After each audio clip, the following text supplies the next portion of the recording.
that are free. So please feel free to just move yourself around. A number of us are changing our locations. Yes, shh. Hello.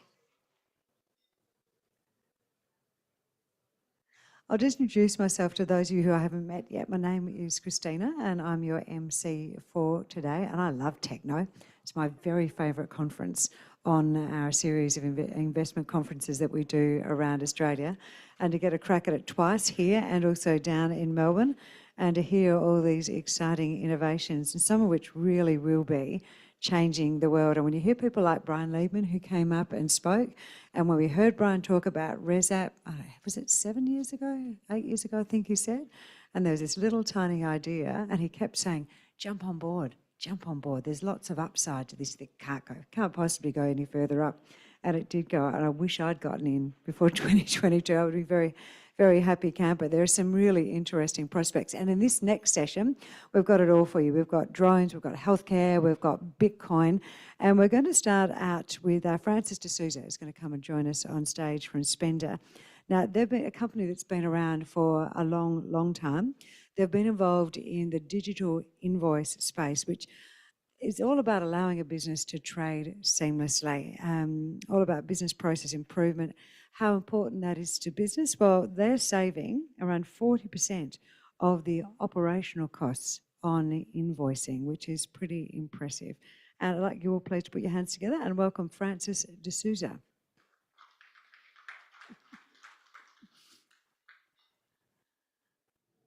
He's walking by stealth from the back. Would you like my microphone, or are you happy to be tethered behind there? I'm happy here. You happy there? Okay. I can hide behind here. I'll ring, no hiding. You've got to get out and crouch down. Would you please make him welcome again, everyone? Good morning, everyone, and thanks for your time today. I'm going to jump straight into the presentation, given the time constraints that we have. So, as Chrissy said earlier, we're in the invoice financing space. We provide digital software for businesses to transact seamlessly. So our software platform comes with embedded payment solutions, which enable supply chains and trading networks to operate and trade with each other seamlessly. So what does that all mean? In any business relationship, there's a buyer and a seller. And what they do is they form a transaction. And that transaction piece is the nexus of where we operate. So we allowed that buyer and seller to form that transaction, collaborate around it, finalize it, and make payment. And in that payment piece, we allow them to either choose to receive money immediately, so the buyer can pay instantly, or the seller can receive money instantly. And that's where our embedded finance solutions work. So what does that look like across a network? So this is the whole value chain from manufacturing of raw materials to a finished product, which a consumer purchases at the end. Where we currently operate, we're operating across a franchise network where we allow the store network to make payments to their franchisor or head office seamlessly. So all that transaction flow that they generate from their customer order book, we process that and all the payments around that. We're also rolling out into the supply network, so the franchisor or the head office can make those transactions with suppliers and wholesalers. And we're going to manage all that exchange and all that payments flow as well. In the next 6 months, you're going to see we're going to start to roll out what's called a standard operating environment. So this is where the transaction is going to be originally formed. All that data is going to be collected from consumers when they make their purchases. We're offering our customers payment solutions for their customers, so all the consumers as well. And I'll talk a little bit more about that. Where we want to be is across that whole value chain from start to finish. So we're only managing the data once it's created, and then we're passing it up and down the chain, and then we're allowing all the people within that network to use our payment services to pay for all those transactions. So it's an ambitious goal, but it's something that we think we're definitely going to be able to capitalize on. So we've spent the last couple of years laying some solid foundations, establishing relationships, and we're right on the cusp now of growing those relationships and expanding that out. So we manage all the store payments to head office for Carpet Court, which is roughly about $20 million a month. So all that transaction flow. and we're going to roll out to all the carpet court network over the next 12 to 18 months, all that standard operating environment. So that's an integrated point of sale system with payments and payment solutions for their customers, which they can then roll back that transaction up the chain. We've also been talking for the last year and a bit about a DSD project. That stands for Digital Service Delivery. And that's with the Capricorn Society. So just a little bit about them. They're a member co-op of automotive groups that's across Australia and New Zealand. There's about 25,000 odd members, so your general auto mechanics, and about 3,000 suppliers in that network. They cover about 60 to 65% of the automotive market in Australia and New Zealand. Their average transactions on a monthly basis are about $500 million. So we're upgrading all of their payment infrastructure. We're replacing everything, making it all current. That previous slide that I showed you, we're embedding our software in there and our payment technologies. And we're going to be onboarding the first suppliers in the second half of this year. That will trigger a monthly licensing fee of $100,000 a month in software as a service revenue. And then on top of that, we'll be earning that payments revenue as we bring on board suppliers and customers. One thing that we were very excited about last year, we managed to negotiate a deal with a company called AirPlus. They're backed by a European bank, and they provide unsecured credit for businesses, which is very, I suppose if you're a business operating, it's a very attractive thing to have. And we've enabled that in our software, so people can select apply for unsecured credit, and it's a working cap facility that allows them to make payments to their suppliers, to their customers, whichever way, and we take a clip on that revenue. So we've just started rolling that out in February, so we're currently at about $6.5 million at June, and we're earning about $200,000 so far. And that's continued to grow, and that's going to grow more and more as we roll out to more stores and more networks. So over the last 2 years, we've been building and growing. And this is just a demonstration of our payments volume on a monthly basis as we've grown. So we've been adding more customers, adding more solutions, and adding payment solutions. And right now we're up to $250 million in the last financial year in payments volumes going through, and we expect that trend to continue to grow as we bring on more and more customers, which is not bad. It's 160% growth in a 12-month period. So recently, we've also acquired another software company called LinePay. So they were in, they do payments processing, and it was pretty much a no-brainer for us to purchase them because they bring us another piece to allow our customers to offer their customers payments and services solutions.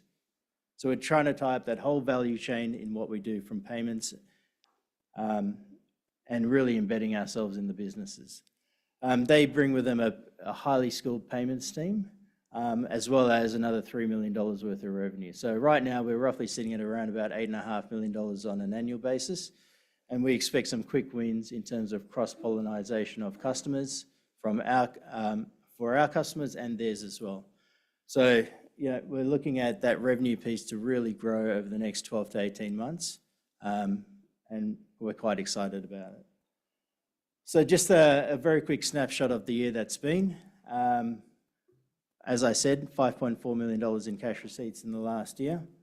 We're still continuing to grow programs of work with our customers and looking at acquiring new customer networks. Our payments volume has grown 160% in that 12-month period, and we expect that growth trajectory to continue. And we're sitting with a cash balance of about $9.8 million currently. So we're in quite a healthy position. So things to look out for in the next 12 months. Further information on what we're doing with the Capricorn Society and rolling out to that network of 25,000 members and 3,000 odd suppliers. That software revenue piece, which will start to kick off in the next 6 months on completion of that project. Rolling out the carpet court network with that standard operating environment across their 200 odd stores, where we'll earn software as a service licensing fees in addition to payments volumes. and rolling out the AirPlus facilities across our customers. So it's going to be quite a busy next 6 to 12 months. We're expecting a lot of growth, a lot of activity, and hopefully a lot of new investors. This is just a very quick snapshot. You guys can have a look at that later, and that's pretty much it. I hope I've given you some information and some ideas to take away. If you have any questions, please come and find me at the booth. I'll be happy to go through in more detail with anyone, anything they'd want to ask or want to know. All right, thanks. Thank you so much. And when you're up there as well, you can grab one of those cards because that's where the team from Marketech are, and you can log on that little QR code. Now, we've a number of people who joined us, and I know we do have enough seats. It may not look like we do, but if you want to come down and introduce yourself to people at the tables, just squeeze your way through. So if you've got a bag on a chair next to you, and you can share it with perhaps a new investing friend who you might like to share information with and have discussion with, and please do so. So please, if you're sitting at the back, just come forward and have a look around. Now, our next company is on a roll to become a forerunner in the neurodegenerative disease treatment world. They're a really incredible mob, PharmAust Limited. Dr. Michael Thurn is going to come up and join us. He is the CEO of Pharm Australia. Now, there have been interesting things happening there. He actually left towards the end of last year, and he's come back again because he was so popular amongst the shareholders, and they were so they were just so inspired by what it was or what it is that he has done around the world for other drugs. He's a real innovator, and this company at the moment has a drug which has the ability to do some incredible good for a particular rare disease, a motor neuron disease. And at the moment, they've got the ability, because of that, to accelerate approval over a very short period of time. And this fellow has the ability to make it all happen. Would you please make him very welcome? I'm going to hand the microphone over to him directly. Thank you. So PharmAust. PharmAust is a drug development company. We're focused on neurodegenerative diseases, which has been a bit of a movement away from traditionally what the company has been focused on. We were previously in the veterinary space, developing our drug, monopental, for B-cell lymphoma, but we're totally moved away from that. And the reason why we've totally moved away from that is because of the mechanism of action. The mechanism of action for monopental, which originated as a veterinary product, it used to be used as a sheep drench. The mechanism of action for monopental that exists in human cells is a process called autophagy. And autophagy is a bit of a buzzword at the moment. A Japanese doctor received the Nobel Prize, the Nobel Prize for Science around his discovery for autophagy. And autophagy is a process that our cells use to remove metabolic waste. And we have a way, through using monopental, our drug, to stimulate autophagy. So we're using autophagy at the moment to move forward in our lead development program for motor neuron disease, or amyotrophic lateral sclerosis. But because autophagy is central, it's important, it's often dysfunctional in a range of neurodegenerative diseases, there's an opportunity for us to look at using monopental in multiple sclerosis, in Alzheimer's disease, in Huntington's disease and Parkinson's disease. So there's a whole range of neurodegenerative diseases that could potentially be open for investigation for us. Why did we choose amyotrophic lateral sclerosis or motor neuron disease? We chose motor neuron disease to start with because, as much as it's a hideous disease, and most of you are probably familiar with the Ice Bucket Challenge, Neil Danaher, Stephen Hawking's, that's motor neuron disease in its raw. We chose amyotrophic lateral sclerosis, which is the major form of motor neuron disease, because it represents the low-hanging fruit. It represents the low-hanging fruit because we've got an opportunity to accelerate monopental through the development process and potentially have this drug available for use at the end of 2026. And this talk today is really elaborating on that. Why can we do that? We've just done a phase 1 study. Why can we expect to get accelerated approval in 2 years' time?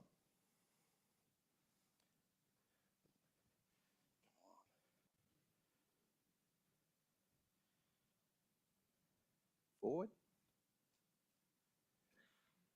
So there's a number of reasons why we can expect to get accelerated approval in such a short period of time.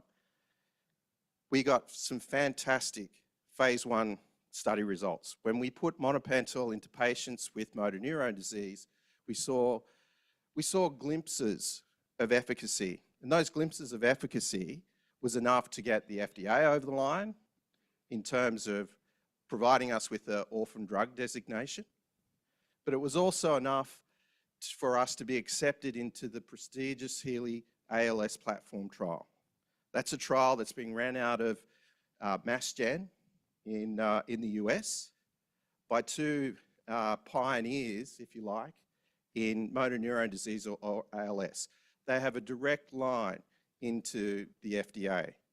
That trial it's under an IND, so we simply provide the drug, we tack in as one of the arms in that trial, and because of that, we're able to decrease the timeline by 50%, decrease the cost by 30%, and we're able to open up the number of patients that are eligible for that study. And the reason why we're able to increase the participation rate is because of the platform, the innovative structure of that trial.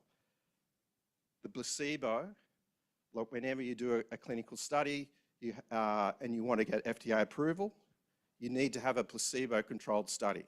Normally it's 1-to-1. We're dealing with a rare disease. There's not many people that want to sign up for a clinical study where they've got a 50% chance of getting the placebo. They want to be on the active. In the Healey platform trial, the innovative design allows the ratio to be 3-to-1. So you've got 75% chance of being on the active compared to the placebo. And that's because of the structure of the trial. They use a shared placebo group because it's a platform trial. So over the last 6 months, it's been an incredible journey for PharmAust. Not only did we get some really good data out of our phase 1 study, safety and tolerability. Earlier talked about safety and tolerability. It's one of the key hurdles. Our patients have been on monopental out to 21 months now. For a disease that typically, on average, the life expectancy is just over 2 years. We've had patients on drug for 21 months. Pretty impressive. In terms of the safety and tolerability, did we see many adverse events? This patient population is a very vulnerable patient population. For motor neurone disease, they're pretty much, they don't get around much. They're open to all kinds of infections, particularly in the respiratory system, because that's one of the systems that's affected the first. We only saw 3 adverse events in our clinical study that went for 12 months, and we're still seeing a low rate of adverse events. So for a vulnerable patient population to see long-term safety and tolerability over an extended period of time gives us great confidence that we can tick that off in terms of one of the things that we need to get across the line with the FDA or any regulator. The other impressive aspect that came out of the phase 1 data is that our target's in the brain and in the spinal cord. So a lot of drugs, there's plenty of drugs out there that work in the Petri dish and can show activity in a cell line, but for it to get out of the blood, into the brain, into the spinal cord, to where it needs to exert its effect, there's not that many drugs. It's one of the reasons why neuroblastoma is so hard to treat. There's not many drugs that go across the blood-brain barrier. So one of the fantastic things that came out of the phase 1 study was that we were able to show that the drug made its way across the blood-brain barrier, but also its active metabolite. And that's kind of rare for a metabolite that's active for a start, but also to go across the blood-brain barrier. So we're delivering almost 2 doses to the target, which is in the CNS. The other aspects we've spoken about, orphan drug designation, acceptance into the Healy platform trial, but then there's the other overarching aspect of monopentyl. It's an approved veterinary product. The regulators have already seen the drug. They manufacture it on a 100-ton scale. So typically in drug development, you've got to worry about animal safety to get it into the clinic. You've got to worry about manufacturing to get it into the clinic and get it approved, to get it to launch. And then you've got to worry about your clinical trial results. So we're at phase 1, manufacturing tick, safety and tolerability ticked. Efficacy, we saw efficacy in our phase 1 study. 12 patients, that was enough to get a prestigious outfit like the Healy ALS platform trial across the line. 12 patients. They've had a number of companies in that Healy platform trial. A number of companies. We're the first company that got accepted into that Healy platform trial on the basis of 12 patients. Impressive.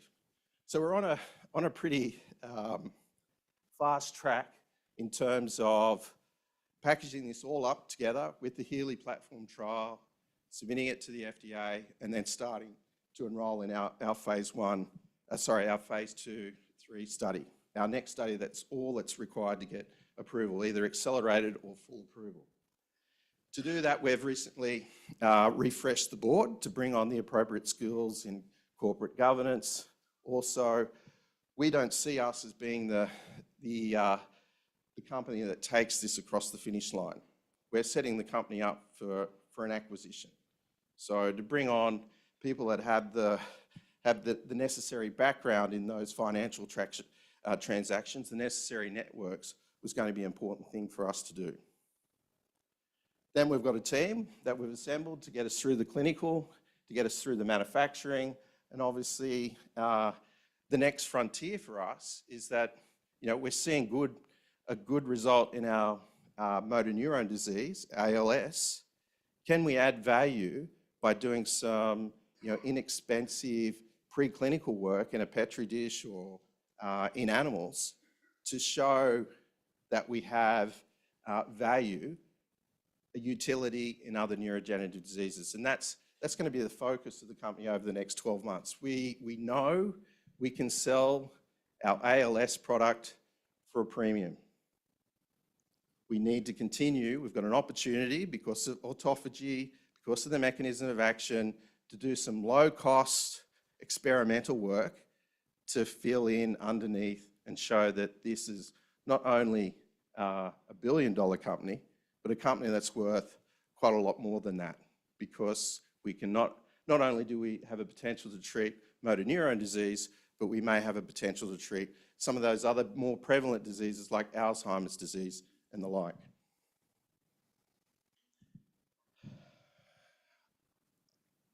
When I started, I spoke about how we're on track to deliver a drug in 2026. How can we do that? We've just finished our phase 1 study. We can do that because the disease that we're targeting is motor neurone disease. It's a rare disease. There's hardly many treatments available for motor neurone disease. We can do one study, and that study is through the Healy platform trial. It's an adaptive phase 2/3 study. At the phase 2 juncture, we have an opportunity, should the results be successful, to go to the FDA and seek accelerated approval. That's that 2-year time frame from now. An opportunity to go to the FDA and get accelerated approval. Very unusual in a biotech.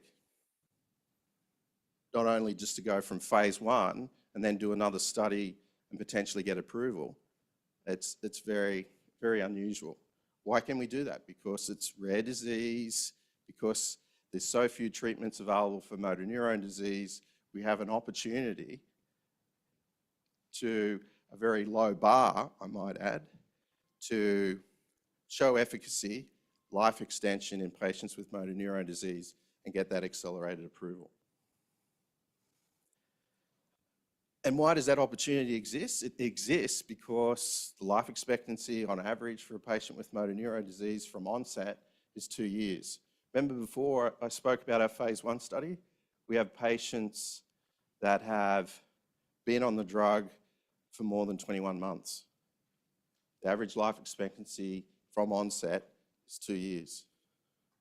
The other interesting aspect about motor neurone disease is that the incidence is going to increase by 70% in 2040. They think that's largely related to pollution. As the atmosphere gets more polluted, we seem to be getting a rise in motor neurone disease, ALS. The other and most telling and disgraceful aspect of this slide is that there's really only 3 treatments that are available for motor neurone disease. 3 treatments. One is tofersen that received accelerated approval. It only treats 300 people in the US, 300 people, because it targets a rare mutation, a SOD1 mutation.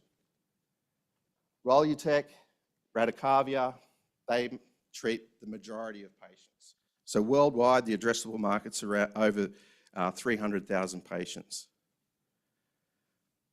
Roluzole, Rolutech, bradycardia, edaverone, they basically treat those patients. Roluzole, 2 to 3 months. A lot of patients don't even bother, 2 to 3 months. Bradycardia, the list price is $173,000 US. It only prolongs life by 6 months. Very, very low bar. Just to fast forward, this is probably our most impressive data that's come out of the trial to date. So we have had patients, our 12 patients, on drug for an extended period of time. This is the survival data from that study. I'll be quick. This is the survival data. And we have the ability to compare back to a historical database. Because it's a rare disease, we don't necessarily have to have a placebo group because it's unethical to give patients placebo. So we have the ability to compare back to a natural history database of patients with motor neurone disease. And when we do that and look at our patients, we see a highly statistically significant result in survival benefit with monopental. We'll leave it there.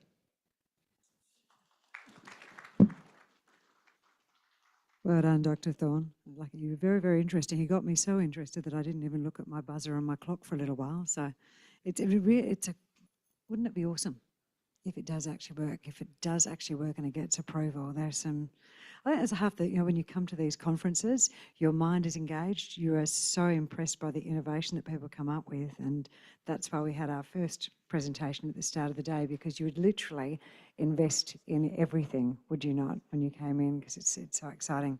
Now, BCAL Diagnostics is our next tech stock, and it's a company that's making significant strides in breast cancer diagnostics with a simple blood test as part of its commitment to enhancing diagnostic efficiency and accuracy for breast cancer patients. To tell us more, I'd like you please to welcome this fellow at the front. This is their CEO, Shane Ryan. He's made impactful contributions in global oncology spanning precision medicine tests, clinical trials, the odd 2 decades you've been in this role for, Shane, haven't you? Involved in this around the world. And he's made a huge impact for people, especially in high-risk breast cancer patients. Would you please make him very welcome today? Well, no, I'll just stand here if that's all right. Good morning. Thanks for coming out on a very, very chilly day, and that's something for someone to say coming from Melbourne, but it's certainly fresh out there. Thank the organisers for today. Big thanks to the WE Group from an investor relations, I don't think so. They've been great in helping support us. So Shane Ryan, I'm from BCAL Diagnostics, been with the organisation 12 months. Just a fantastic group and delighted to be with them. My background is in nursing and for the last 20 plus years I've been working on oncology down at Peter MacCallum Cancer Centre, and then with a global organisation, Genesis Care, and really delighted to join another group that is just so ambitious, but very purpose-driven about improving the outcomes for women with breast cancer. Having looked after many cancer patients, it's a great privilege to do that, but when you're confronted with someone who has been given that diagnosis and it's very advanced disease because people haven't picked it up early enough, it's completely devastating for that person and their family. So with that in mind, our group is really committed to early diagnosis of breast cancer and really transforming the lives of those women. A big thanks to the people at BCAL. It's been 14 years in the development, and you know, I just get to come in at the great part about us going to market. The share price actually was 13 cents at the close last night. I didn't update that, and just to forewarn you, I've got a video embedded in the presentation, so that's a recipe for disaster, but we'll give it a go. So what we're talking about is a blood test. Typically today, the standard of care is that women have a mammogram as part of their breast screening. They undertake that process from the age of 50 to 74 every 2 years. And having spoken to many women, that's not a very pleasant experience.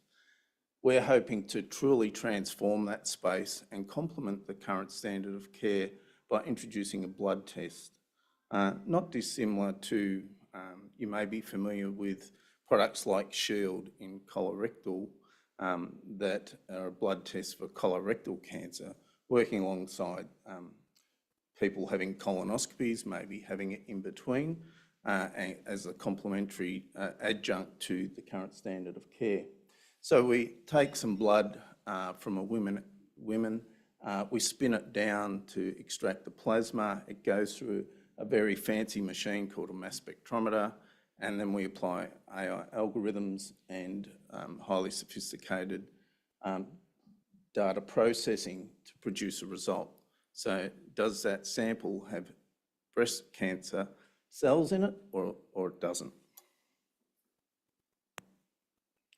This is the video, here we go. My name's Dr. David Speakman and I'm a breast surgeon. I spend most of my time in operating theatres like this, removing breast cancers. In my clinic every day, 5 or 10 women will ask me, when are we going to get something better than a mammogram? I can't stand having my breasts tortured by being clamped in that machine. There must be a better way. It looks like that way is now here with the BCAL breast test. This simple blood test, just like a cholesterol check, can tell women whether there's any sign of active breast cancer or whether they're safe and there's no sign of cancer. That's all done without the need for a nasty and unpleasant mammogram. The breast test will also have an important role to play in our current wonderful breast screen program. This program saved the lives of countless women, but adding breast test into that program will help it become even better. We know that many women find mammograms terribly uncomfortable and will not come and have them done. Breast test will fill the role of an early detection method for those women who do not feel that they can go near a mammogram machine, something that's totally understandable. I think for that reason, it's a wonderful thing for the community of Australian women and hopefully internationally that we can now really drive ahead in detecting breast cancer early and saving the lives of more and more women who get this deadly disease. I can't stress to you enough how keen the breast cancer community, the doctors, nurses and specialists involved in looking after these women are keen to detect breast cancer as early as possible because that gives us the greatest chance of saving lives. I'm proud to be part of a group of breast cancer clinicians in Australia who are helping BCAL develop this test. We see every day the tragedy of breast cancer when it occurs and is detected too late. We know that anything we can do to detect breast cancer earlier, to rule it in or out for any individual woman, is a vital step forward in saving more lives from breast cancer. For that reason, the doctors and specialists and nurses who work in the breast area in Australia are very keen to see tests like this become available as soon as possible. So before I move on, that's Dr. David Speakman, just an absolute powerhouse from a breast cancer perspective. David's just stepped down as the Chief Medical Officer at Peter MacCallum Cancer Centre in Melbourne after a decade. He's the current Director of Clinical Services at Breast Screen Victoria. And when David speaks from a breast cancer perspective, people generally listen from a peer perspective. He's very switched on about what the future should look like. We're delighted to have David on our team as chair of our clinical advisory board, and his guidance as we move forward is just going to be completely invaluable. But that's hearing, straight from the horse's mouth, so to speak, about the impact that this amazing product can have. So as I mentioned before, there's a myriad of tests that women have to undergo once there's a suspicion that there's a lesion in their breast that may be a breast cancer, and that's often detected with a mammogram, which is just a 2D image generally in the public healthcare sector, which accounts for about 90% of screening across Australia. It's not overly sophisticated from an X-ray perspective. They've been in place for about 30 years. And whilst there's been a huge advancement in therapeutic biomarkers and therapy and treatment for breast cancer, there hasn't been a lot of focus on diagnostics from a screening perspective. And so we're hoping to really disrupt and completely elevate that space. So breast tests, as I said, will run alongside mammography as standard of care. Over time, we hope to get the confidence from a clinical utility perspective from the key doctors who will be using this, and then, of course, expand that out across primary care. So as we move forward to taking this test to market, there's a few things that we need to undertake, and that's really navigating the whole regulatory process. I feel like we've got that well in hand. As I mentioned to someone before, it's more or less like following a recipe, and you have to get all the right ingredients in place before you can start baking. So we're very close to having NATA, which is the accrediting group from a laboratory perspective, come out to our North Ryde facility and assess as to our suitability for NATA approval. We've had them out informally and they're delighted with how things are going, but that's certainly not formal approval, which we anticipate to occur in the coming months. We're also just at the very pointy end of concluding all of our clinical studies. Some of these are required from a regulatory perspective, and they also play into building confidence as we move to market to convince doctors that the performance of the tests that we're offering stands up and will be applicable to their patients. So it's really building that confidence from a clinical perspective. And as I said, we're launching as an in-house developed test. So you do not need TGA approval in the first instance. It's like a lab developed test in the USA. And so that's the mechanism by which we'll enter the market this side of Christmas. So talking about the launch, we've been collecting more than 5,000 breast cancer samples, which has given us a great opportunity, one, to connect with women, and we're just so grateful for them to get behind us and donate their blood so that we can conduct these tests and take the product forward. But two, we've managed to make some great connections with about 10 sites across New South Wales and Victoria, and they in turn will then start to morph into commercial sites as we go towards launch. So it's not like we haven't got a ledger of champions for our product already in the breast cancer space. They've been helping us develop the product along the way, and we know that that'll pivot quickly into a commercial space. David is one of our key opinion leaders, and there are many others. I'll show you a few shortly. And we're pulling together, now we're moving from an R&D type company into a commercial organisation. We bring together a market access team and all the trimmings that go with that. And just delighted with the calibre of people that we've been able to attract. It's something I'm very familiar with, taking products to market. And again, it's very systematic. It sounds complicated when you start talking across some of your numbers there, but really at the pointy end in the breast cancer space is your breast surgeon. There's about 200 credentialed breast surgeons in Australia. They operate in about 60 nodes around the country. And so not too big of a beast to wrestle, having done it before. And it's a very collegiate peer group. So once you start to get some people who champion what you're trying to do, it quickly spreads through that group. And so then it flows on to primary care through GPs, radiology providers and pathology, etc. So this is the mechanism which we'll be rolling out certainly through 2025, aiming to really up the ramp up of awareness of our test and getting some good volume through there. And it really is an awareness and education program. It's very systematic.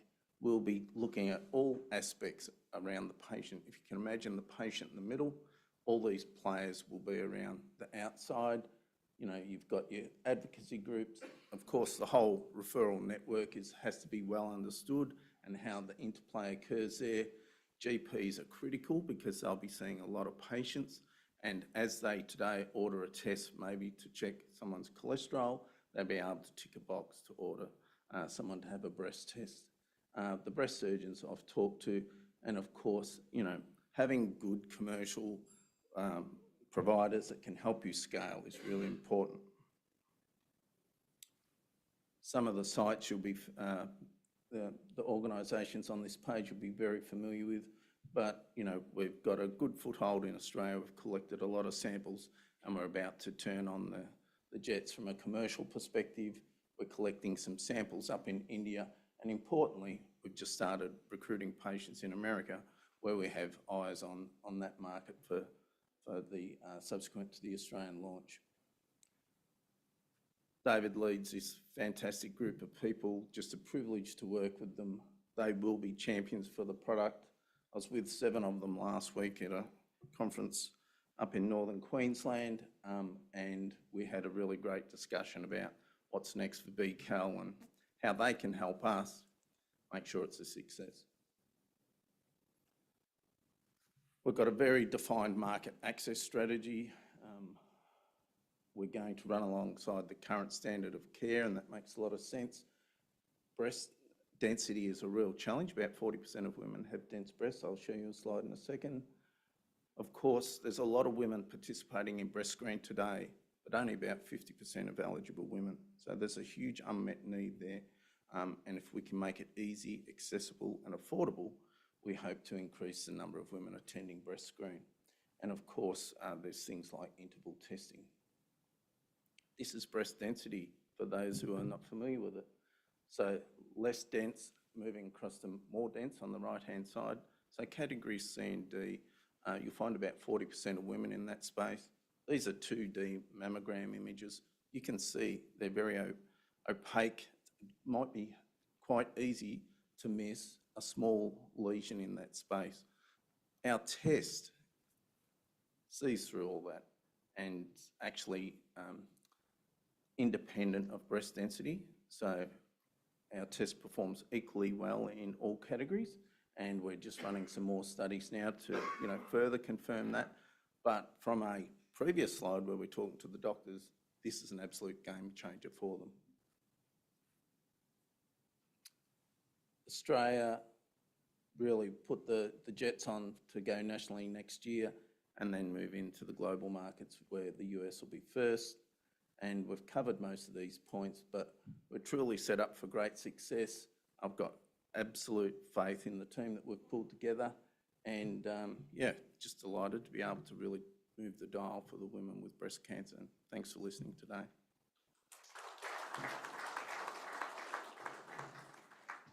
Thank you, Shane. Just a reminder to all my presenters as well that you've got your timer down the front there, so you don't have to worry about me jumping up on stage with you. You can see your timer counting down for you. So we've got 15 minutes. I'll ring that bell at 2 minutes. I'm up on the stage at 1 minute, and I'll be standing right next to you if you shouldn't be here. The problem is we want to hear more, so but leave them wanting more. So direct people out towards the booths and continue that conversation.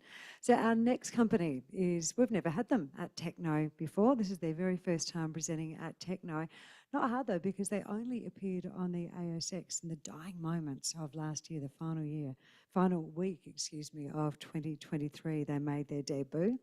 Enlitic Inc. is a health tech company harnessing AI to manage medical imaging data in radiology, such as MRI, CT, X-ray, and also ultrasound images, to explain how their platform would increase the productivity of healthcare providers and decrease costs.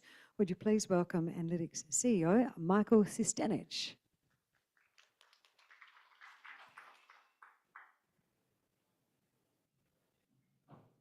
Thank you. All right, we're already on the clock, so thanks everybody for coming to hear us talk about Enlitic.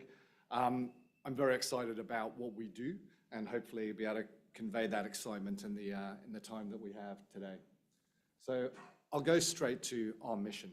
What is it that we're trying to achieve? We are looking to revolutionize healthcare, and that is a big word. But fundamentally, what we're helping organizations do is to be able to access the information that resides within health data. And we are doing that initially in the imaging space. And by that, we mean handling the formats and the data that comes from your CTs, X-rays, MRIs, and ultrasounds studies that you undergo. The challenge in healthcare fundamentally is that the data that is there is incredibly hard to work with, and it is siloed. And so what we mean by that is about a third of the digital data generated every year is healthcare data. We're actually incredibly data rich. What we are is information poor. And what I mean by that is if any of you go to a GP and say, can you give me my entire health file? Tell me everything, all the studies that have happened in my life, you won't be able to do that. And the challenge in that is that many healthcare organizations and health systems have been stitched up over decades from differing parts using different hardware, different software, different protocols. And they are band-aided together to try and share information. In an ideal world, what we would love to have is all of the information about a patient available to us. Everything from their pathology, their imaging, their genetics, and their health record, in order to determine what is the best way to treat this patient for the best optimal outcome. And that is the vision we're all working towards. Imaging is critical within that environment. It is the number one thing that is diagnosed. You go into a hospital and you feel unwell, you are probably going to have an imaging study of some kind. If you are undergoing a drug trial or you're actually undergoing therapy for a treatment or to manage a condition, a lot of the time, especially in cancer, in osteoporosis, in neurology, the progression or management of your disease will be managed through imaging. What we do in imaging is actually not that sexy. There's, I think a lot of people have seen the AI hype come in 2023, and a lot of that is very sexy AI. In this picture, can we determine, is this a tumor, potential tumor? Is this a potential, fracture? What we do is we fundamentally handle the data, and it's the plumbing that sits behind all of that that allows things to work.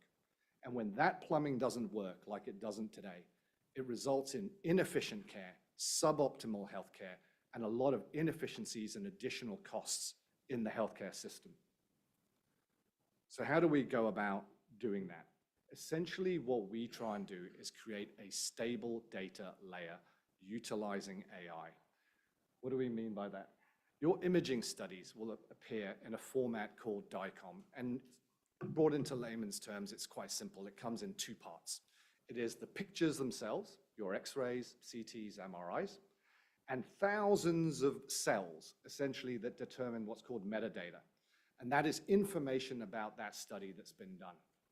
And what the standards tell you is what should go in that box. What it doesn't tell you is how to describe what is in that box. Giving you an example, one health organization may call this a forearm. Someone may call it a lower arm. Somebody else just calls it an L/A.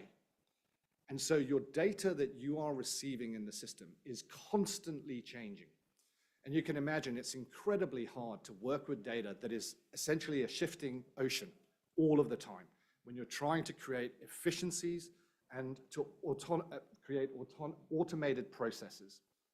What our software does is it takes the studies themselves and extracts the information using computer vision out of the images and using natural language processing out of the data cells.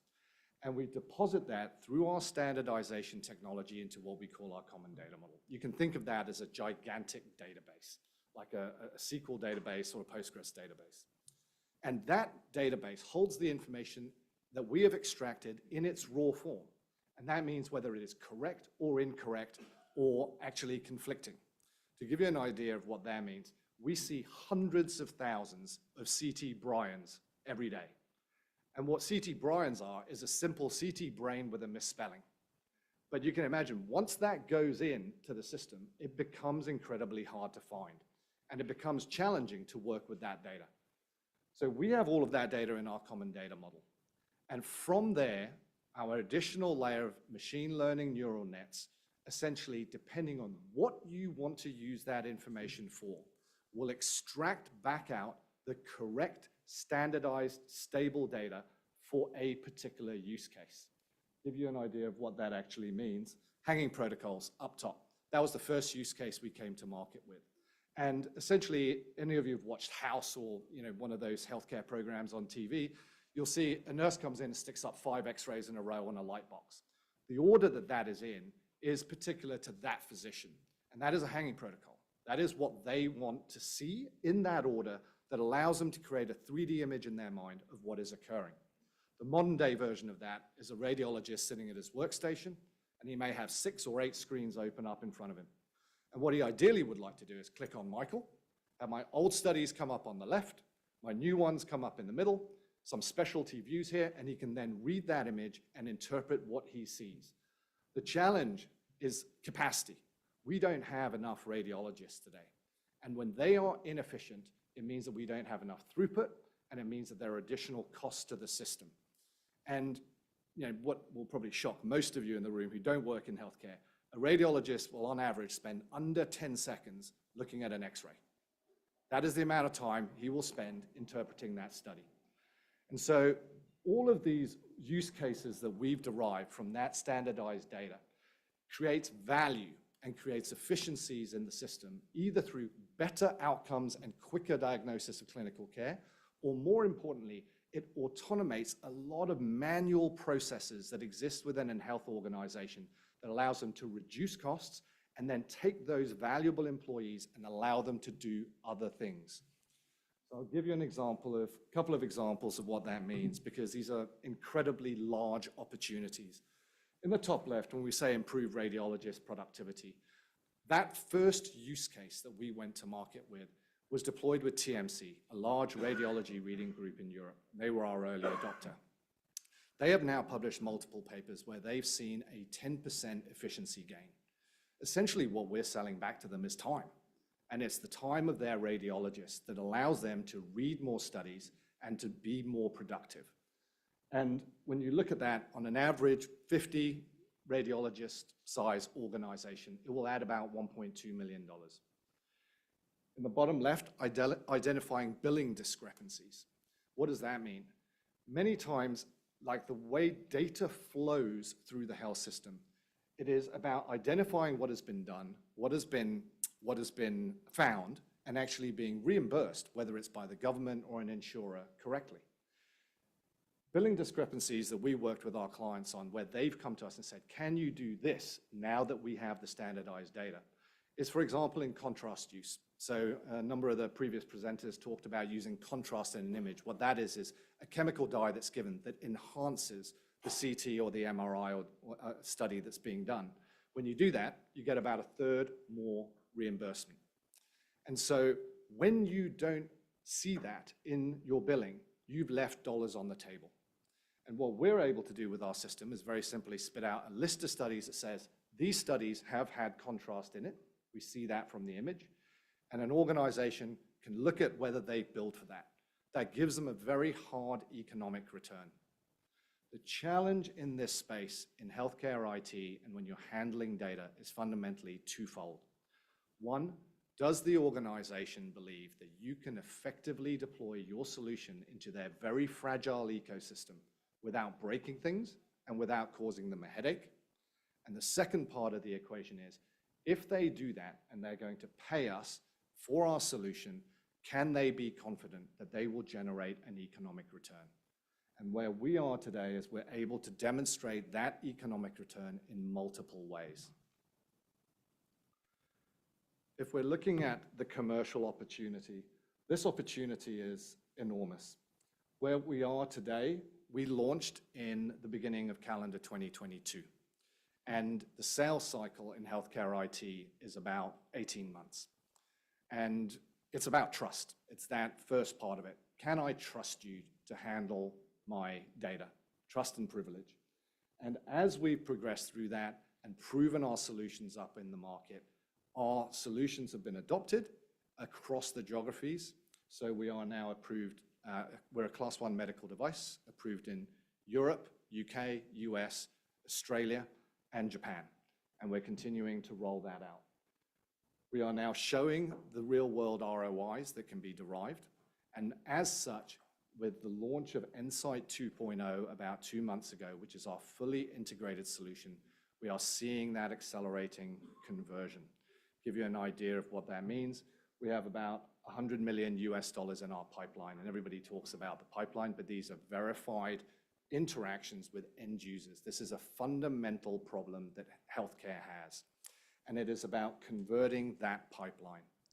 We've gone from 1 client at the beginning of 2023 to 11 end user clients with multiple other channel partners that we brought in order to help distribute the product further.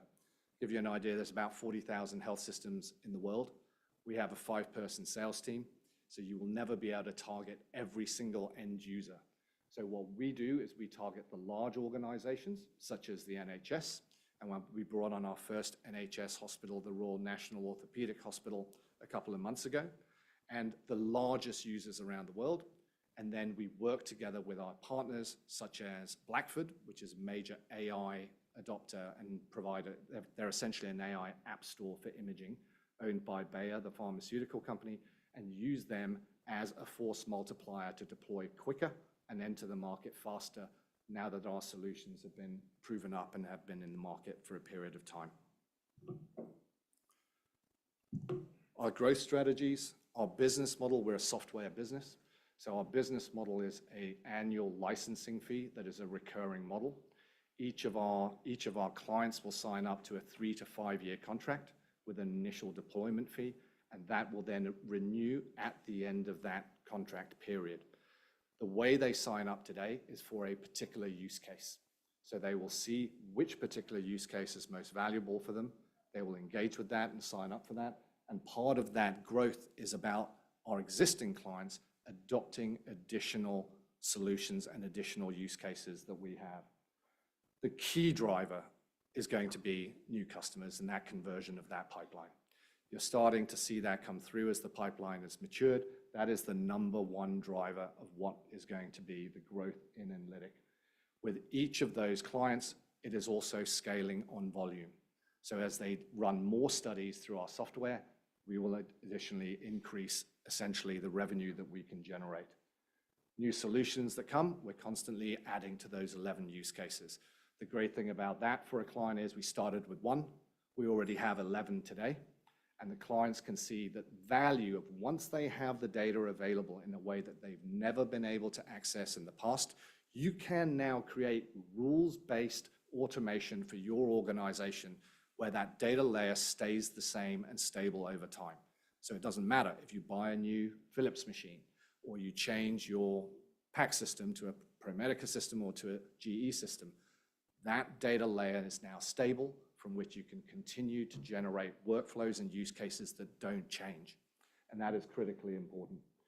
Other opportunities will come down the pipeline that we're doing. If you think about our common data model, what we have done is standardized imaging data. in a way that now becomes accessible, which means, this is somewhat of a dirty secret in healthcare, but all of our health data is transacted. It's sold quite often around the world, not as much in Australia as it is in the US, but what this allows you to do is access that information for research, for pharmaceutical research, for clinical trials, and for other ways of activating your data and generating value to continue to fund the health system that we have. I actually have managed to stay on time. This is here. In summary, we utilize AI and machine learning in order to handle data. We try to create a smoother flow of data through the health system, and that allows for better clinical outcomes and allows organizations to generate efficiencies and reduce costs. So thank you for your time. If anybody would like to talk a little bit more about that, I hope you got a little bit of a flavor of that, of what it is that we do. I'll be outside and available to take some questions. Thanks very much. Thanks so much, Michael. We do have a couple of seats free down the front here if you'd like to come. Kerry Stevenson is the lady standing up. Say hello to Kerry, everyone. She of the gold fame. So if you want to follow and invest in gold, she'll be the lady you'll be following as she leaves the room. She has left a couple of seats free there, so come on down and sit with us. We're talking DigitalX Limited next. It's a financial technology and investment company focused on growing the blockchain economy through its digital asset funds management business. Hello, how are you? Do you want one of these microphones? You are happy behind the stand? You on my microphone? Are you happy behind the stand? I'm happy. Okay. Yep.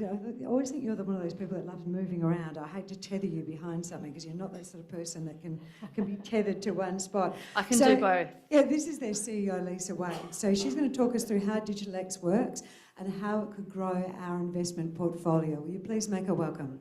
Thank you.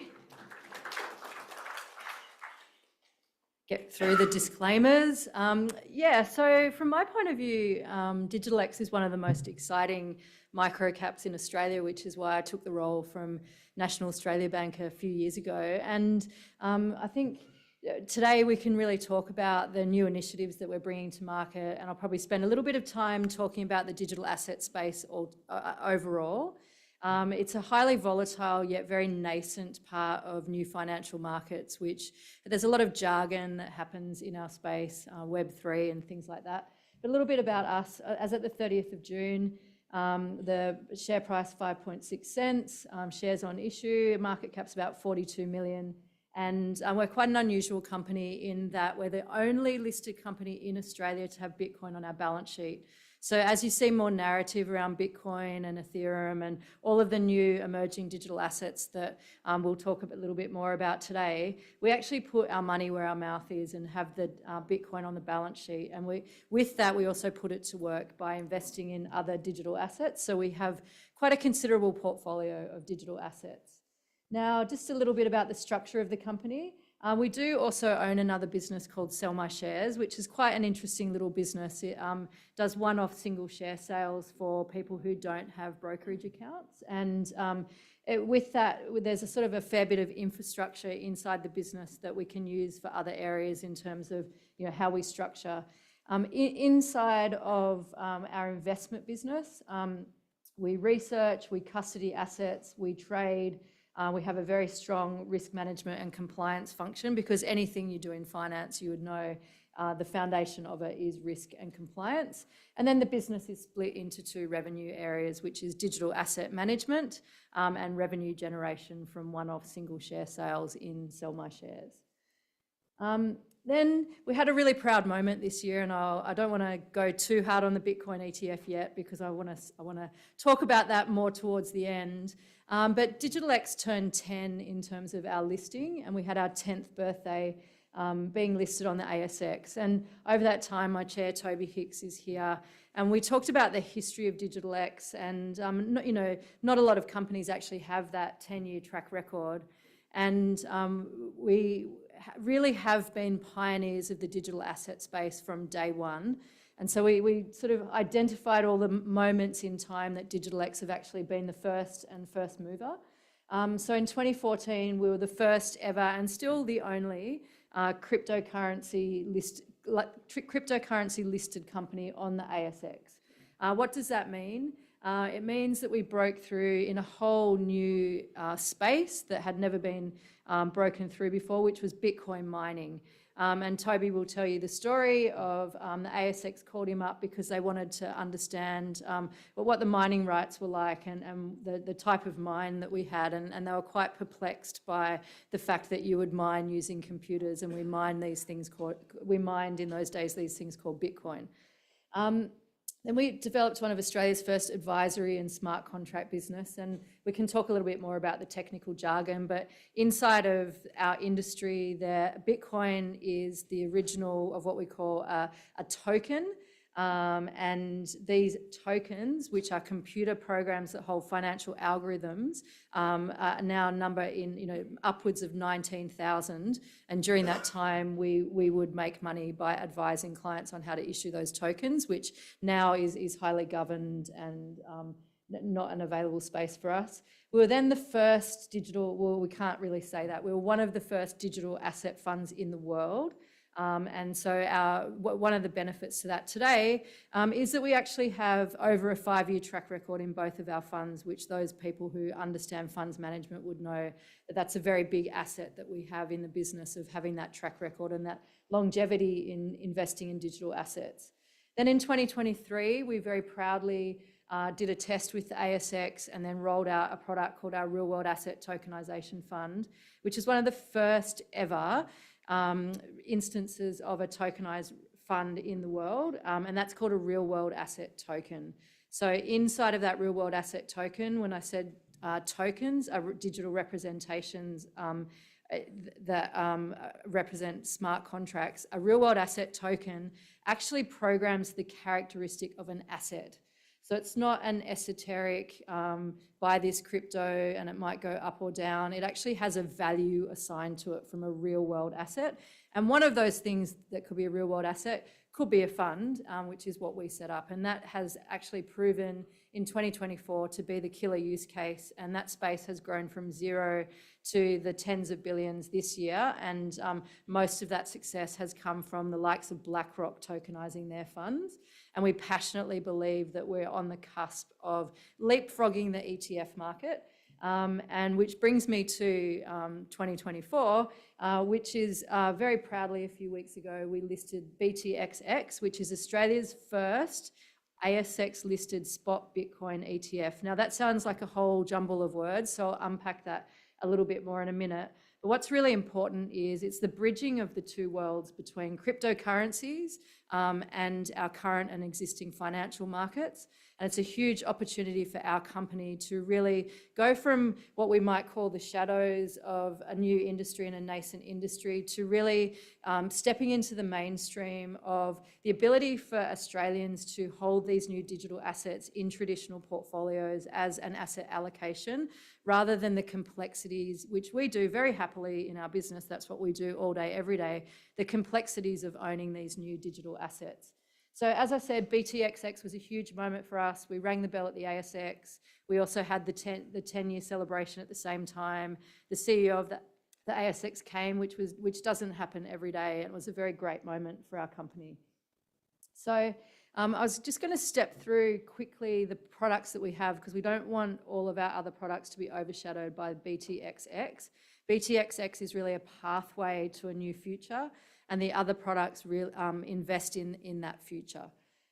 So as I said, we don't want the big kid to overshadow the little kids. So I'm going to come back to talk about BTXX at the end, actually. Our other fund is a crypto fund. So we basically invest in the top crypto assets in the world. And what we do differently here, there's quite a number of fund managers that have moved into this space. We actually use traditional investment processes. We've built our own internal algorithms around how we select that portfolio, called the Universal Scoring Matrix. And we've built technology around what we call smart list and playlist that vets and screens that portfolio to actually generate really great financial returns. And we're really proud in 2023 to our two funds, our Bitcoin Wholesale Fund, and this fund were ranked number 1 and number 3 in Australia for Morningstar. Now that's no mean feat considering what we went through with the volatility in the markets. And the real secret sauce in this is the way we select those assets and risk weight that portfolio as you would in traditional finance. The Bitcoin Fund, as I said, is our wholesale offering for wholesale investors, and this was the number 1 performing fund, so we'll leave that one there.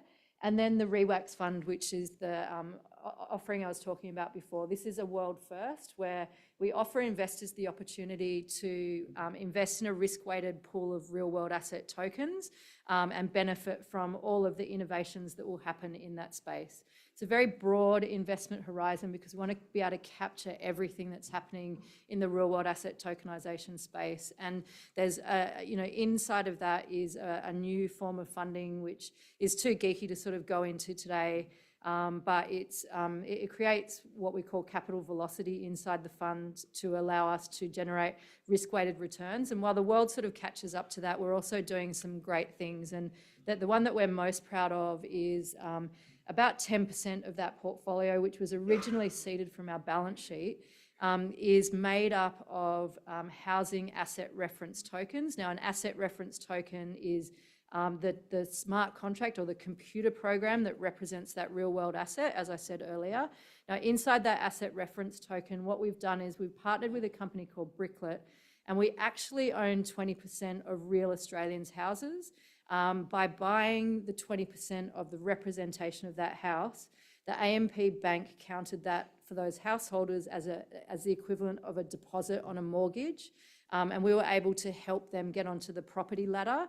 And we own 20% of those properties in our portfolio. Now, when you think about that, it's quite amazing what we did. Well, we took from my National Australia Bank experience that all of the things that make a loan, the risk participation agreements and all of those things, we program them into a smart contract.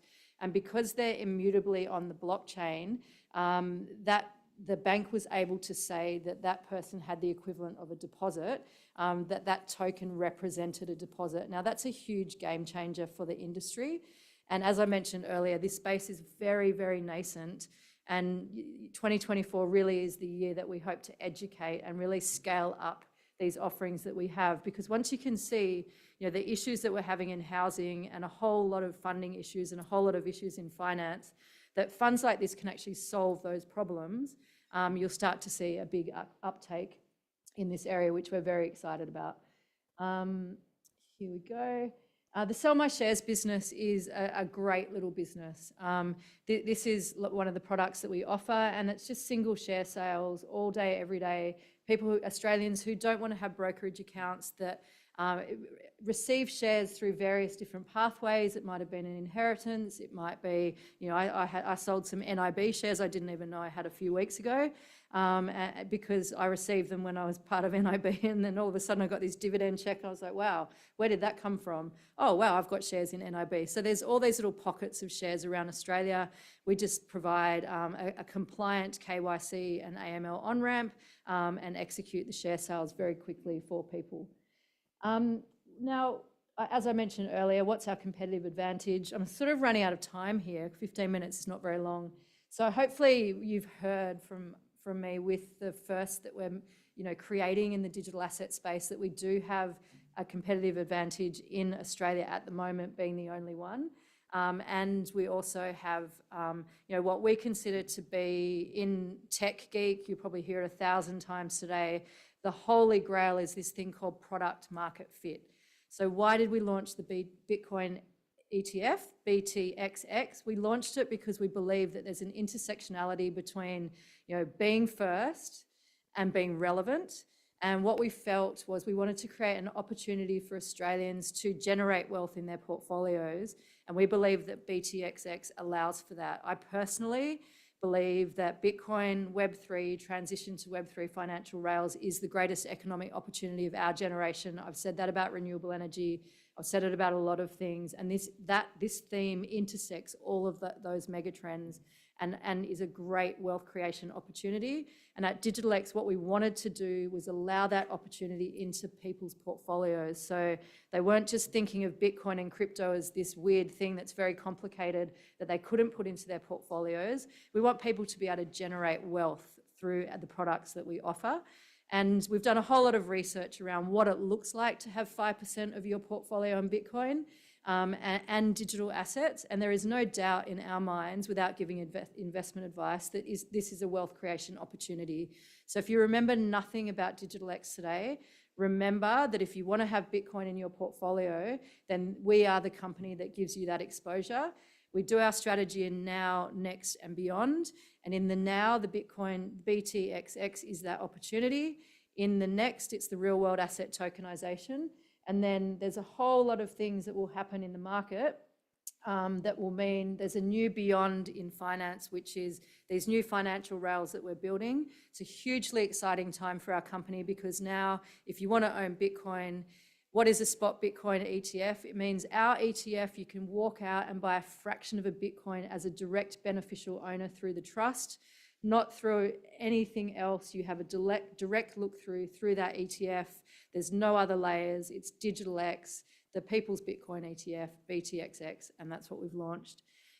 There'll be other news from us around other ETFs, which we've alluded to in outlook statements and things like that. There is a big opportunity in other digital assets. We haven't really touched on Ethereum or any of the other emerging assets. What we've seen is also a combination of these being allowed by the SEC. And as the Australian Stock Exchange gets more comfortable with these digital asset ETFs, we do believe there's more opportunity for Australians to benefit from the capital appreciation of them and for DigitalX shareholders to benefit from us offering more product and expanding our revenue. Now, I've got 25 seconds left to go, so I guess no time for questions, but I might just finish up there. And if Toby and I will be around for a little while, so if you do have questions, don't hesitate to ask. And thank you very much for your time. Well done, Lisa Wade. Thank you very, very much. Up next, we've got Natural Killer Cells, which sounds a little bit like a movie title. It's actually a cell therapy platform to fight cancer being designed by Arovella Therapeutics. And this mild-mannered human here, he is Dr. Michael Barker, and he is Dr. Michael Baker. He's a CEO, he's their managing director. He's really passionate about creating life-changing medications for the betterment of humankind and ensuring those medications get into the hands of people that need them. Let's listen to his story today. Please put your hands together, Dr. Michael Baker. Great, thank you very much for the kind introduction, and thank you very much everybody for taking the time either to be here in person or for those that have dialed in. And I am very much looking forward to talking about our iNKT cell platform in the promise that we think it can bring to solving some of the challenges around cancer patients and cancer treatment. So for those of you that don't know us, we are listed on the Australian Stock Exchange under the ticker ALA. Please do note the disclaimer. I will be making forward-looking statements. So let me start with the highlights of the company or the strengths.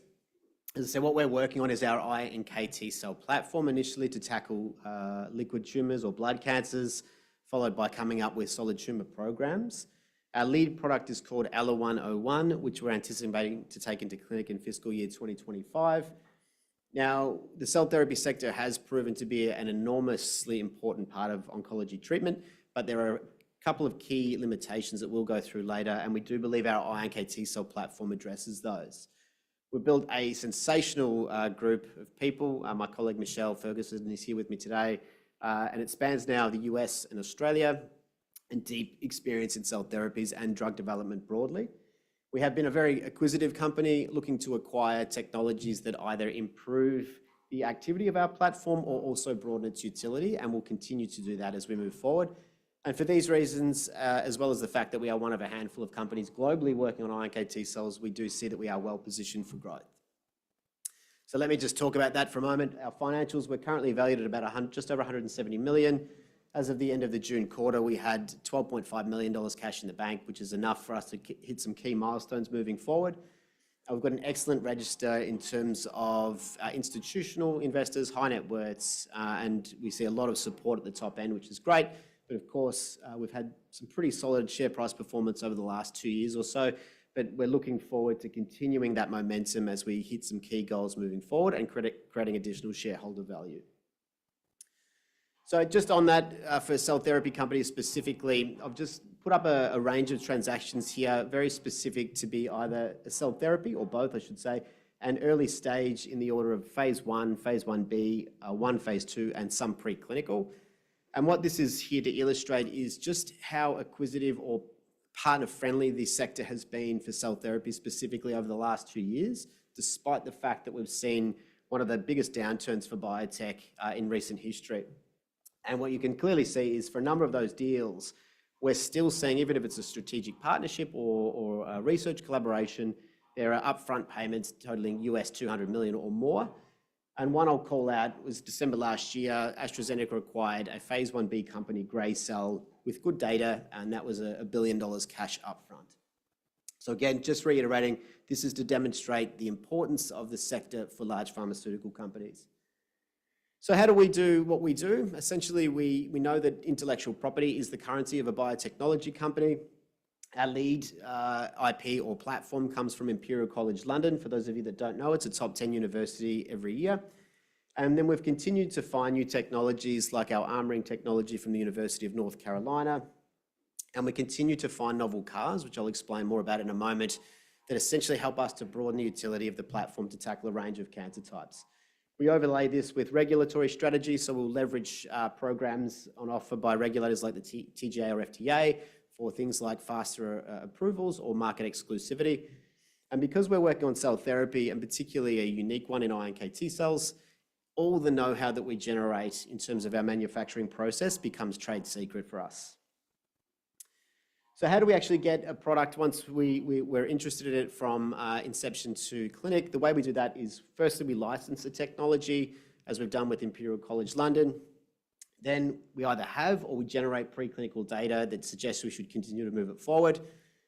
We generate one raw component, raw material, I should say, lentivirus that enables us to genetically manipulate the iNKT cells, and that feeds into our manufacturing process here.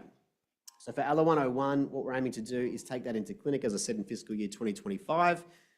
For that program, we've completed the manufacturing process development and scale-up, which is a huge milestone for the company. And what that means for every other program that we have moving forward is that doesn't change. That will largely be the same. And all we need is that one raw material, which is the lentivirus. So we have a second program that's under development. It's targeting what we call Claudin 18.2, which is on the surface of gastric cancer, a range of others, including pancreatic cancer. So we're currently generating preclinical data, which we'll announce soon. And the idea is that we get a lentivirus when we're happy with that data, and that feeds into our manufacturing process. So for any other CARs that we choose to license into the company, again, just reiterating, that process development has enabled us to essentially plug those into our manufacturing process. So going back to CAR-T, it's been a phenomenally successful therapeutic strategy, but the major limitation is for that therapy, we have to take blood from a patient, collect their immune cells, genetically reprogram them, and give them back to that same patient. And what that means is essentially it becomes very costly. It's very logistically challenging. Patients may have compromised T cells due to the fact that they've seen chemotherapy or cancer. Not all treatment centers can do this, so there may be patients that could be eligible to take the therapy, but they will not get access to it. And it's time consuming. It takes in the order of 3 to 6 weeks to manufacture, so patients can and do die while their material is being manufactured. And because we're always making it bespoke for every single person, manufacturing run failures can occur. So what's our solution? We work with iNKT cells, another naturally occurring immune cell, and we're able to manufacture, starting with a healthy donor. We generate one batch of CAR iNKT cells, and we're able to dose many patients. So we alleviate a lot of those challenges that we see. The idea being is that that will be sitting in a freezer, and it could be given to a person within a week after they've been determined to be eligible to take it. So how are we able to do this? And I'll point this out very clearly. We did not invent the iNKT cell. They are a naturally occurring immune cell, and millions of years of evolution have done that for us. And just reiterating, most of the focus today has been on CAR-T or CAR-NK, two other naturally occurring immune cells. But for us, it is the iNKT cell that we care about most for the range of properties that we have that we think will set it up well for cancer treatment. So firstly, they don't cause what we call graft versus host disease, which means they don't go into a human once they've been given from one person to another and cause tissue damage or organ damage. They are considered the front line of the human immune system. So they can actually have what we call innate or adaptive immune responses, which are fast-acting and longer-term responses. They have the ability to kill like a T cell and an NK cell, and they naturally kill certain cancers that produce something called CD1D on their surface. So there's a range of other properties I won't go into today, but we think that set them up very well also for use in solid tumours. So looking at the landscape of cell therapies to date, looking at the left and the right, we've got T cells and NK cell companies. They are very crowded, and this is a snapshot on both sides of the companies that are operating in this space. But versus the iNKT cell, this is it. This is the total number of companies working in the iNKT cell space. So we do find ourselves in a very unique position in what will be one of the most important areas of cancer treatment. And that, combined with our strategy to in-license IP that strengthens the platform or broadens its utility, also sees us being further differentiated within this subsector. So going back to the manufacturing process, so what does this actually mean? We announced this a few weeks ago, and we're very happy with the milestone the company's achieved. As I said, we do these steps in order to get a product into patients. And for the manufacturing, we completed what we call process development and scale up, which means we're no longer in an academic or a research environment. We've taken that out, and we're now able to manufacture the therapeutic at scale in a commercial environment. And for us, that is cell therapies that's embedded inside of the Peter MacCallum Cancer Centre in Melbourne. So what do? We collect the blood from a healthy donor, isolate the iNKT cells, and then we use what we call a lentivirus, which delivers the genetic material into the iNKT cells, and then we have what we call CARs, or chimeric antigen receptors. For those of you that aren't familiar, just think about those as the guided missiles that will now direct the cells to kill the cancer cells. We expand them up into the billions, and then we vial and freeze the cells so they're ready and stored for use. So I won't go through all the metrics on the bottom left here, but we're very comfortable that we've got a phenomenal process that we can take further into late-stage clinical development. And we've seen recently the FDA is looking at integrating what we call a platform designation, and we do see that we'd probably be a good fit for that. So importantly for us, if we wanted to change the cancer type that we're going after, the only raw material that we need to change here is what we call the lentivirus. And then we've got a new CAR or a new homing missile that potentially goes after a different cancer. So just to give you a bit of a refresher on why we're excited by the iNKT cell platform, this is some preclinical studies that were published in a very prestigious journal, Cancer Cell. Here we're looking at animals that anywhere you see the color, the mice, that's actually the cancer cells in the animals. And then what we're looking at here is 3 days after they've been given a range of treatments. So PBS, which is salt water, T cells without missiles, iNKT cells without missiles, CAR T, which is the ones that have worked very well to date and have cured certain patients of blood cancers, and then ALLO-101, our therapy in the last column. So what we're looking for is loss of that color, and I think it's pretty clear here in black and white that we see the iNKT cells working very quickly in 3 days to eliminate those cancer cells. Taking that a step further, we're not interested in things working quickly and dropping off. We want them to work for the long term. So this is what we call a survival curve, where we're going out to 90 days. If all the animals were to stay alive, we'd have a 100% line running across the top. And as the animals die, they step down until we've eventually got none left. So for all the controls here, we see that the animals have all died between 40 to 60 days. CAR T, again, this is great data. It's 60% alive at 90 days. It's just the iNKT cells here outperform with 95% alive after 90 days. So now our key focus is to take ALLO-101 into clinical trials, and to do that, unlocking that process development and scale up was a key step for us. So what we're doing now is working towards getting all our ducks in a row to start phase 1. And we've already engaged with clinicians and KOLs and defined the clinical trial protocol synopsis. We're now working through the GMP manufacturing of the batches that would be used in clinic. And then we'll perform some final, what we call IND enabling studies that enable us to write up our regulatory dossier and packages to submit to regulators like the FDA and TGA before finally getting approval to start phase 1. So at the same time, we'll also be working to select our clinical research organisation that will assist us working on the study. So in terms of our pipeline, we're very pleased with where we sit currently. ALA-101, as I said, we're funded and looking forward to taking that into phase 1. ALA-105 is our program that we're working on to target things like gastric cancer and potentially pancreatic cancer.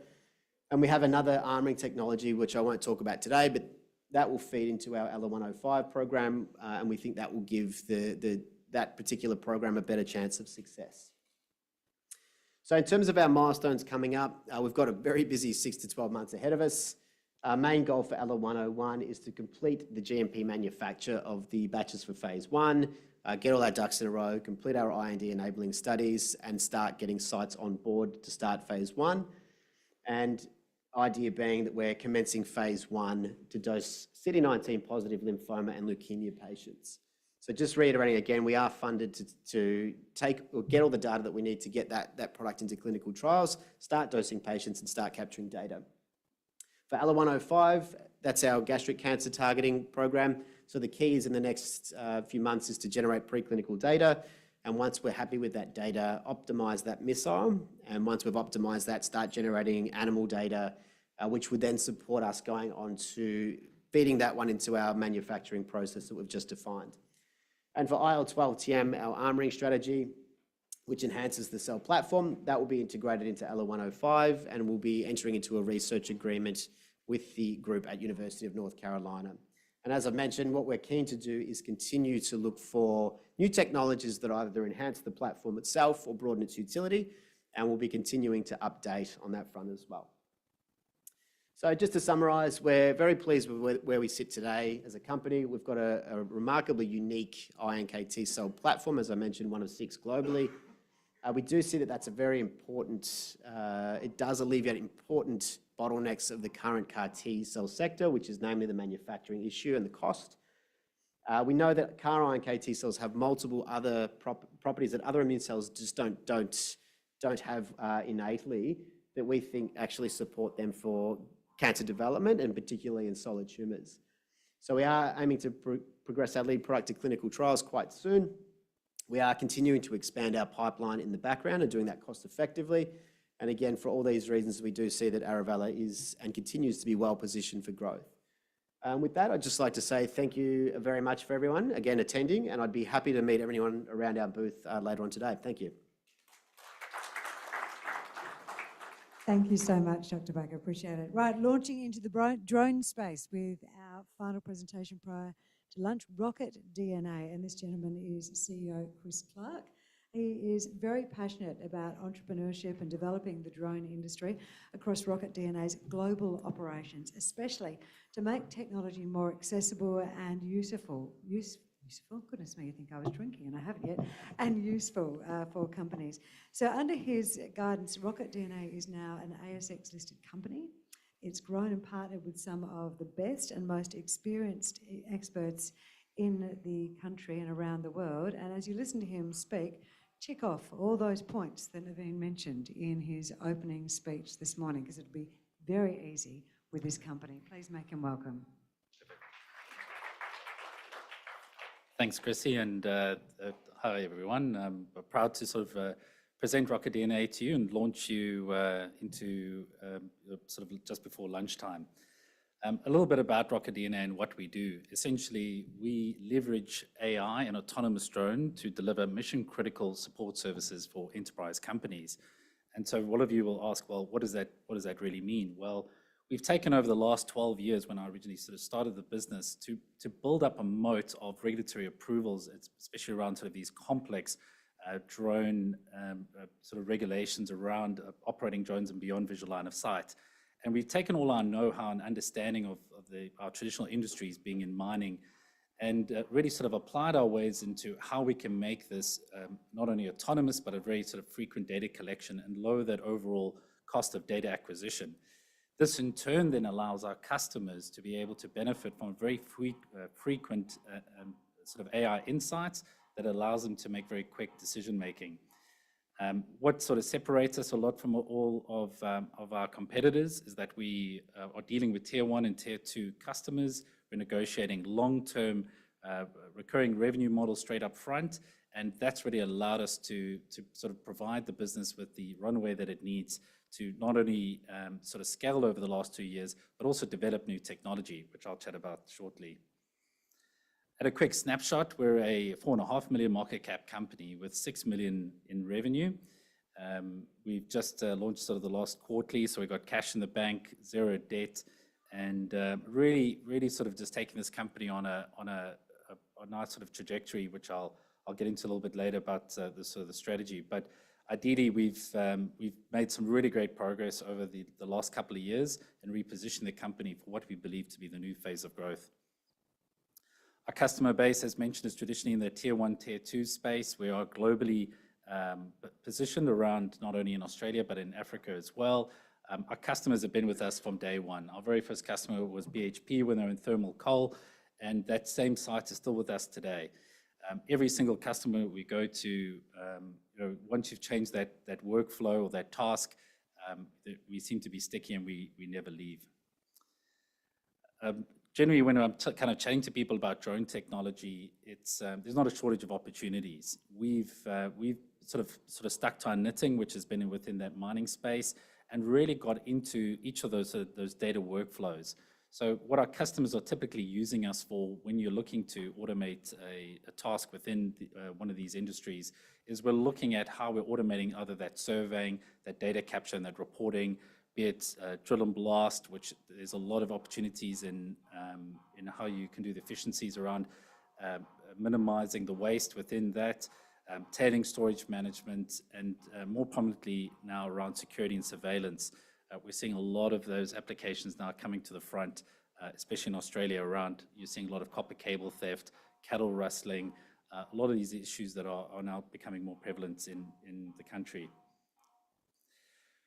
So what do we really have done over the last year since I've seen you last? Well, we've developed what we call our XBot platform. This new product is on top of our traditional business, which has been already about sending people out, capturing the drone data manually. And we've recently seen the opportunity in now being able to automate that entire front-end data capture process. And we've developed this all internally, manufactured locally, and got it fully CASA approved. We're only a handful of people that can actually do this and scale it at large within the country. But we can deploy this anywhere in the world for our customers. So whether you're a Rio here in Australia, or whether you're in the new sort of West Guinea, we can support our customers wherever they are based. The way that these systems work is you've got this front end of deploying the drones, but in the back end, we then control these drones from one of our 3 remote operating centers. We have one based in Adelaide, Perth, and in Johannesburg. And essentially, we can then trigger these drones to either operate on a schedule or on an ad hoc basis, which we're then in the back end monitoring and managing and deconflicting airspace and controlling these drones. Ideally, this gives us the opportunity to really kind of perform a bit of a labor arbitrage. What we see is that our customers currently, for you to get anyone onto a mine site, you're having to employ two people, journey surveyors. They're about 160,000 each. So you're spending on average about 300 grand a year to send a surveyor out to a mine site.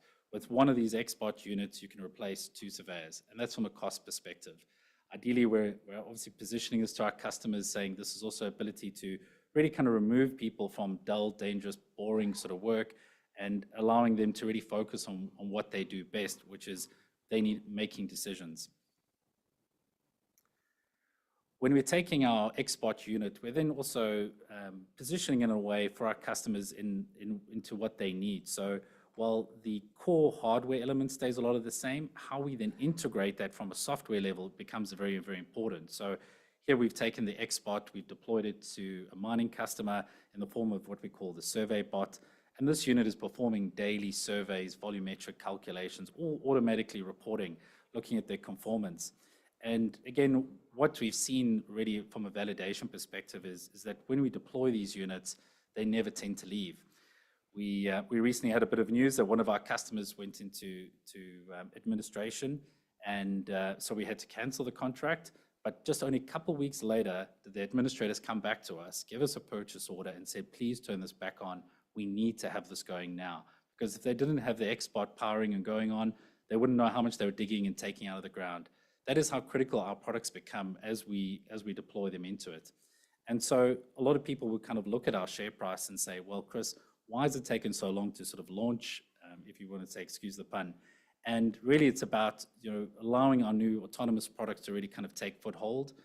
We've sort of deployed 11 of these particular units in various sort of trials across the different kind of industries.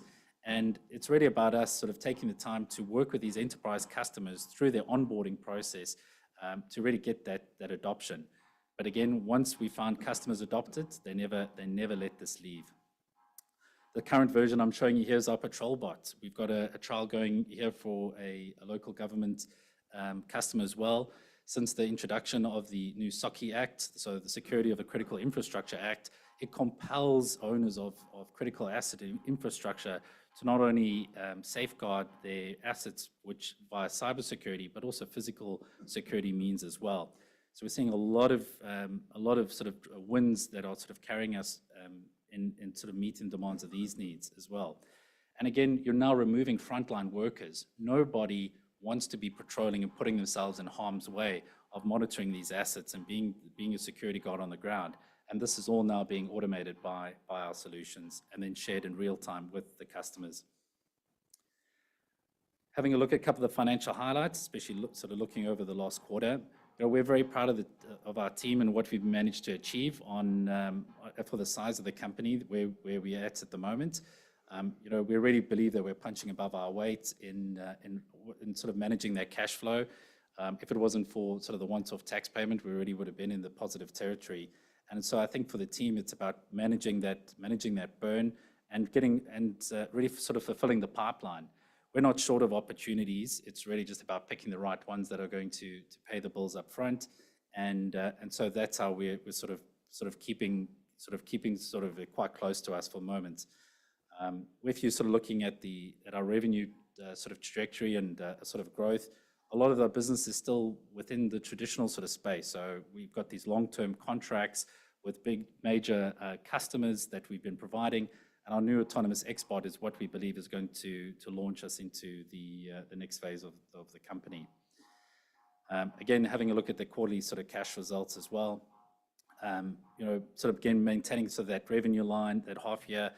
We really believe we're at that inflection point now where one or two more of these units sort of sold. We're in the black, and I guess to give you a bit of sort of the context in sort of the scale and the sort of the size of these, Rio in its annual operations employs over 400 drone pilots, so 400 drones deployed. BHP 600, Glencore 400, Anglo American another 400. This is in Australia alone. We're not even talking about the sort of the global drone scale. And we're looking at automating 25% of these operations. So even at a tier one sort of space, that comes into hundreds of units. And we've only currently got 11 currently manufactured. A little bit on top of our business, while we talk a lot about the strength in our recurring revenue streams, we've also got a lot more to us. We're actively involved in once-off trials and POCs within our customers. And so we do a lot of project-related work that you may not always typically see in some of our key metrics. So this is a great slide just to refer to sort of get an idea of what the pipeline looks like for new projects coming up. As sort of mentioned, sort of really sort of struggling on towards that break-even sort of line, managing the cash sort of well, and I think really sort of taking advantage of opportunities when and as they arrive within the business.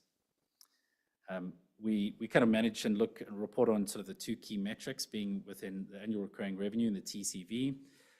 Two sort of, as you notice, so the dip there can be explained by two factors. The one being Vedanta, who's been a long-standing customer of ours, only renewed post-quarter, so their numbers weren't reported in the TCV. And subsequently, then Calidus, who we cancelled with as well, then we removed. But as sort of mentioned, the administrators came back and gave us a PO for more money just to keep it going. So we'll sort of negotiate as that develops. When we look at the company, we say, well, really as sort of shareholders, and I know there's a couple of you sort of see me previously and have invested in the business, and which we're really grateful for. And if I kind of sort of take the chance to say, well, where can we take Rocket in the next 6 to 12 months? A bit of independent research, which was actually commissioned by the government recently, shows that in the next 20 years, we're going to have 60 million drone flights occurring per year in Australia alone. 500,000 of that will be in the mining industry, and the 300,000 of that will be into the frontline industries around the police. Rocket has responded to multiple tenders that have come out recently by the government with regards to what they call drone as a first responder programs. So this is where drones are sent out in advance of responding police officers, one, removing them from harm's way, and two, also being able to really give that immediate situational awareness in terms of, do you need to send the police, an ambulance, or a fire truck? It's a very big concept that's been executed well in the US and is now coming to Australia. And we look very excited to sort of reporting some more news within that as well. So again, sticking to our knitting, we'll continue to service that mining industry because they pay the bills really well, but where we see the margins and the potentials within the security and public safety perspective markets. Our growth pathway is pretty unique. Again, as a business, we're always focused on those multi-year contracts, negotiating for those long-term deals. How we integrate our products is we're not just selling hardware, we're not just selling software, we're really understanding the customer's problem, how we bring that all together to automate a particular task or workflow so that it makes us sticky for the long term. That again is all supported by our autonomous drone solutions and remote operating centers, which are operating 24/7, and that's really from a regulatory and safety point of view. Our team continues to monitor and manage the company very, very efficiently. We all wear a couple of hats, and we really look forward to how it sort of develops over the next couple of months. On the customer growth side, when we got the first CASA approvals to deploy these systems, we went straight towards the tier ones, as any company would, and they've embraced it quite wholeheartedly. What we probably underestimated was how long it would take for these tier ones to develop. It takes a long, long time. Really big fish, but takes a long time to grow. So that's when we started tackling the tier twos and tier threes, which have had quicker success there, and that's feeding us. And then again, more recently, a lot of government work coming out of the safety and security space. So yeah, that's really pretty much all from us at RocketDNA. We thanks for following us, and hope you enjoy your lunch. Thank you. Thanks,